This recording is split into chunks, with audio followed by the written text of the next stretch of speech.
Hey everyone, Lindy here. It's good to be back with y'all here on YouTube.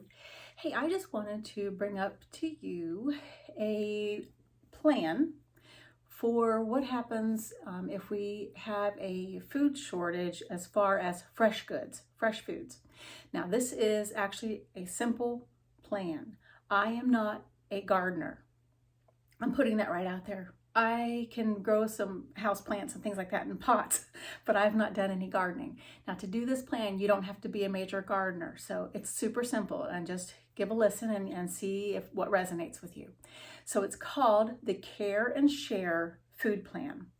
And what it entails is you having a group of people that you meet up with, and you decide that there are crops that you're going to need that may not be available in the grocery stores for a while because you have weather changes, such as a lot of drought going on around the world. You have rain happening in crazy places where you're unable to farm because of the rain and the floods.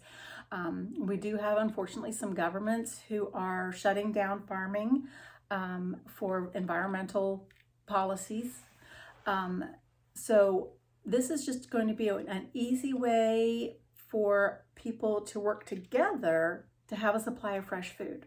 So what you do with the Care and Share Food Plan is you gather a group of people, you decide on what crops you might need that you can grow in your area, and crops that are available. You need to have crops for each of the seasons that you're able to harvest. So in the South, if you can harvest in all 4 seasons, then great. In the North, we might be able only to harvest for 2 or 3 seasons. So you decide what crops you want to grow, and then within your group, you just ask each participant to grow only 1 or 2 of the items that are on the list. That way, no one has to have a major big garden. So you can grow things in your house under grow lights. You can grow microgreens that are highly packed in nutrients. You can use raised beds outdoors. You can use pots, planter pots on your patio.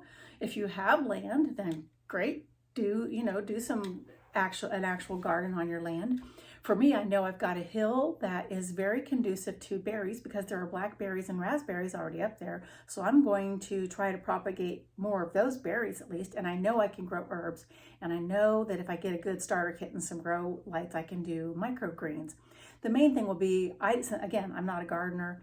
I don't know how to store food and how to preserve the nutrients and how to preserve the food. So, if you have someone who's good at that, you might want to learn how to do that. I'm going to order, I think, a book, like maybe Dummies for Gardening. And is there one for Dummies for food storage? I don't know. So you're growing all these crops, and then you share it amongst the group.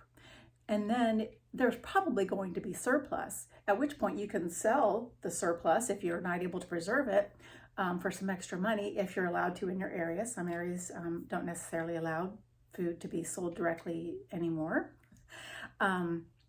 Or you can donate it to people in need. So it's the Care and Share Food Plan. If this plan resonates with you, please just take it, run with it, do whatever you want with it. I've created a Facebook page just recently for my friends. You're welcome to join that if you want, but it's not, I don't care what you do with the plan as long as you're doing it in a space of love and sharing and caring. So I just encourage you to get out there, share this with people you know that may like to garden or may be able to take the reins and form a group in your area, and really just run with this, because within the next year, I would say if you start the ball rolling now with the planning, then next spring you can be heavy into this and you can really get the ball rolling so that you'll have fresh food starting at your next harvest season that you can then be sharing and not have to worry about what the grocery stores are going to have on hand, because we know that they are lacking in supply right now.